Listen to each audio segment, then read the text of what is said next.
কারো কাছ থেকে গায়েবী মদদ নিতে চান? আপনি কারো কাছ থেকে গায়েবী সাহায্য নিতে চান? আপনি কারো কাছ থেকে গোপন কোনো বিষয় পেতে চান? হ্যাঁ, যদি আপনি কোনো ব্যক্তির কাছ থেকে গায়েবী মদদ নিতে চান তাহলে আজকের আমলটি আপনার জন্য অত্যন্ত গুরুত্বপূর্ণ এবং কার্যকারী। দেশ ও দেশের বাইরে থেকে কালো জাদু তন্ত্রমন্ত্র এসকে চ্যানেলটি এই মুহূর্তে যারা দেখছেন সকলকে জানাই আন্তরিক প্রীতি ও শুভেচ্ছা, আন্তরিক ভালোবাসা।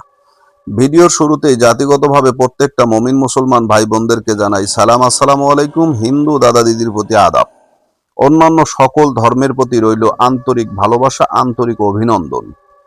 ভিডিওর শুরুতে জাতিগতভাবে প্রত্যেকটা মমিন মুসলমান ভাই বোনদেরকে সালাম, আসসালামু আলাইকুম। হিন্দু দাদা দিদির প্রতি আদাব। একটি কথা মনে রাখবেন, বিশ্বাসে বস্তু মিলে তর্কে বহুদূর। তর্কে কোনোদিন সমাধান আসে না। আপনি বিশ্বাসের সাথে যা পাবেন তর্কের মাধ্যমে সেটা পাবেন না।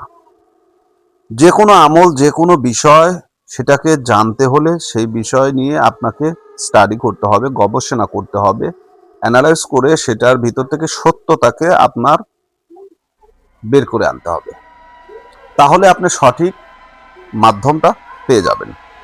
আজকে যে বিষয়টা নিয়ে আমি কথা বলছি এটা হচ্ছে গায়েবী মদত পাওয়া বা গায়েবী মদত নেওয়া। ঠিক আছে, এখন গায়েবী মদত বলতে এটা কি বোঝাচ্ছে?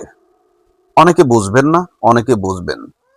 তো মূলত এটা হচ্ছে আপনি একজন ব্যক্তির কাছ থেকে সাহায্য চান। আপনি মনে করেন যে এই ব্যক্তি যদি আমাকে একটু হেল্প করে বা সাহায্য করে, সে যদি একটু সহযোগিতা করে, সে কথার মাধ্যমে হোক, আইনের মাধ্যমে হোক, টাকার মাধ্যমে হোক, তার মানে ইশারা ইঙ্গিতে হোক, যে কোনো ভাবে হোক, সে আমাকে সাহায্য সহযোগিতা করলে আমি লাভবান হব।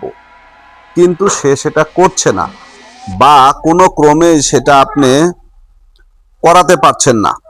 আপনি তাকে বলবেন যে আমাকে একটু সাহায্য করেন বা সহযোগিতা করেন, কিন্তু সেটাও কিন্তু আপনি করতে পারতেছেন না বা বলতে পারতেছেন না। তাহলে এখন আপনি কি করবেন? অদৃশ্য শক্তির আশ্রয় আপনাকে নিতে হবে। অদৃশ্য শক্তির আশ্রয় যদি আপনি নেন, এই অদৃশ্য শক্তি আপনাকে এই মদত দান করবে। ঠিক আছে, আজকে যে বিষয়টা নিয়ে আমি কথা বলছি এটা কিন্তু কারো কাছ থেকে গায়েবী মদত নেওয়া, অর্থাৎ মানুষের কাছ থেকে আপনার গায়েবী শক্তি পাওয়া। এটা যে কোনো মাধ্যম হতে পারে, যে কোনো অবস্থায়, যে কোনো বিষয়ের উপরে আপনি কিন্তু এটা নিতে পারবেন। এখন ধরেন আপনি একটা অফিসে চাকরি করেন, আপনি জব করেন, আপনি একজন জব হোল্ডার। তো আপনি এমন একটা জব করেন বা চাকরি করেন, আপনি মনে করতেছেন যে আপনি যে কর্মস্থলে আছেন বা আপনি যে কাজ করছেন, আপনার কাজের মানে প্রতিভা এতটাই যে আপনি প্রমোশনের যোগ্য, কিন্তু আপনার প্রমোশনটা আটকে আছে যে কোনো ব্যক্তির কারণে, অথবা অফিসিয়াল কোনো সিনিয়র বসের কারণে আপনার প্রমোশনটা আটকে আছে, অথবা অর্থের কারণে আপনার প্রমোশন আটকে আছে। আপনি যোগ্য, কিন্তু আপনার যোগ্যতা প্রমাণ থাকা সত্ত্বেও আপনি সেটার ফলাফল নিতে পারতেছেন না। তো এখন আপনি কি করবেন? তাহলে আপনি এই তকবীরের আশ্রয় নিতে পারেন। এই তকবীরের সাহায্য নিলে আপনি এই গায়েবী মদত পেয়ে যাবেন। সে স্বেচ্ছায় নিজের থেকে আপনাকে সাহায্য করবে, আপনাকে সহযোগিতা করবে এবং আপনাকে আপনার যোগ্য স্থানে সে রাখবে। এখন আপনি একজন ব্যক্তির কাছ থেকে টাকা পান, অর্থ, সম্পদ, যে কোনো মালামাল আপনি পান, কিন্তু তুলতে পারতেছেন না বা নিতে পারতেছেন না। সে আপনাকে দিচ্ছে না, কিন্তু আপনি তার কাছে চাওয়ার পরেও আপনার পাওনা জিনিস, আপনি অধিকার আপনি পাচ্ছেন না। তাহলে কি করবেন? সেক্ষেত্রে আপনি এই গায়েবী মদত আপনি নিতে পারেন বা পেতে পারেন। কোনো ব্যক্তি তার প্রাপ্য সম্পদ, জমি জমা তার অংশীদারের কাছ থেকে পায়, কিন্তু অংশীদাররা দিচ্ছে না। আপনি কি করবেন? এই গায়েবী মদত এর আশ্রয় নেবেন।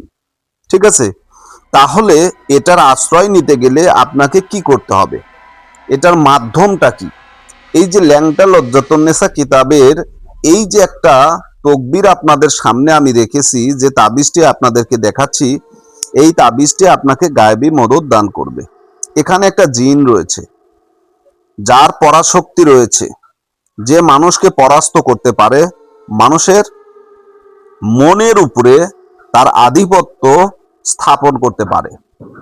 প্রত্যেকটা মানুষের সঙ্গে দুটো করে জিন আছে, একজন নফসে মুতমাইন, একজন নফসে আমবারা। একজন আপনাকে ভালো কাজে সাজেস্ট করে, একজন মন্দ কাজে সাজেস্ট করে। একজন আপনাকে বলতেছে তুমি এই কাজটা করো, একজন বলতেছে আরে এটা করো না, এটা কিন্তু অন্যায়, এটা করলে তোমার ক্ষতি হবে, তোমার পাপ হবে। আরেকজন বলতেছে এই ভালো কাজটা, এই কাজটা ভালো, এই কাজটা তুমি করো, এই কাজের ভিতর তুমি ফলাফল ভালো রেজাল্ট পাবে, তোমার সম্মান বাড়বে, মানুষের কাছে তোমার দাম বাড়বে, মানুষের কাছে তোমার ইজ্জত বাড়বে। এই যে একটা পরামর্শ, মানুষের মনের ভিতরে কিন্তু এই ধরনের দুই রকম মতভেদ তৈরি হয়। তো এটা কিন্তু আমাদেরকে জিন থেকে দেওয়া হয়, নফসে মুতমাইন এবং নফসে আমবারা।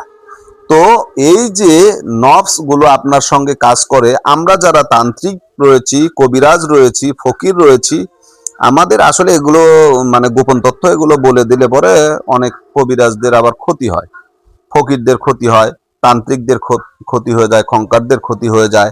তো অনেকে আমাকে বলে হুজুর এত বলেন কেন, এগুলো গোপন জিনিস, এগুলো তো মারফতের জিনিস, মানে এগুলো তো প্রকাশ করলে পরে জিনিসটা খারাপ হয়ে যায়। তো তাদের কারণে সব কথা আসলে বলতে পারি না, কারণ তারা একটু রিকোয়েস্ট করে, যার কারণে আমি ওইরকম ভাবে বলতে চাচ্ছি না। তবে যাই হোক, শোনেন, এই যে বিষয়টা, এই বিষয়টার উপরে যদি আমল করেন তাহলে আপনি অনেক ফলাফল পাবেন। কারণ একটা জিনকে নিয়ন্ত্রণ করার জন্য আরেকজন জিন যথেষ্ট।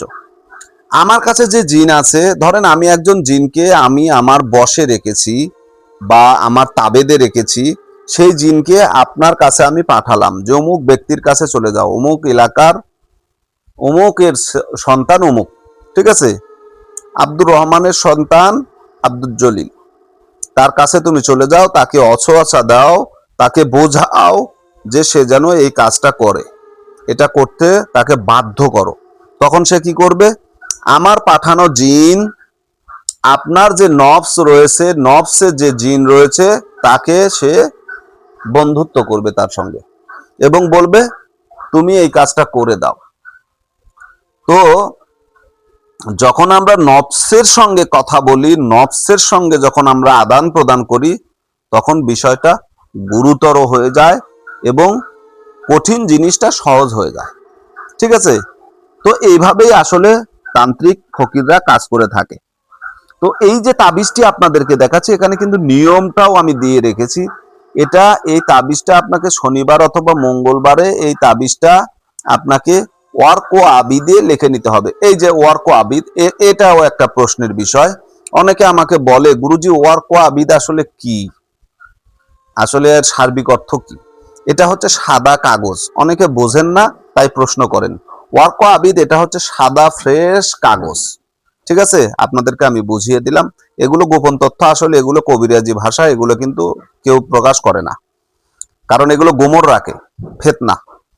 তো যাই হোক, এটা হচ্ছে সাদা কাগজে আপনারা এই তাবিজটি উপরের দেওয়া যে আরবি উর্দু লেখা যে তাবিজটি রয়েছে, এটা আপনারা অঙ্কন করে নেবেন। তামার তামিমাতুলে ভৈরা, অর্থাৎ তামার একটা তাবিজের ভিতরে, খোলের ভিতরে, কভারের ভিতরে ভরিয়া আপনি নিজের সঙ্গে ব্যবহার করবেন। তবে যে ব্যক্তিকে আপনি বাধ্য করতে চাচ্ছেন, যার কাছ থেকে আপনি সাহায্য কামনা করছেন, অবশ্যই সেই ব্যক্তির নাম, তার পিতার নাম, মাতার নাম লিখে নেবেন। তো আশা করি বুঝতে পেরেছেন। ভালো থাকুন, সুস্থ থাকুন। চ্যানেলে নতুন হলে চ্যানেলটা সাবস্ক্রাইব করবেন। আজকের মতো এখানেই বিদায় নিলাম। আমি তান্ত্রিক গুরু এস এম সুলতান মাহমুদ। আল্লাহ হাফেজ।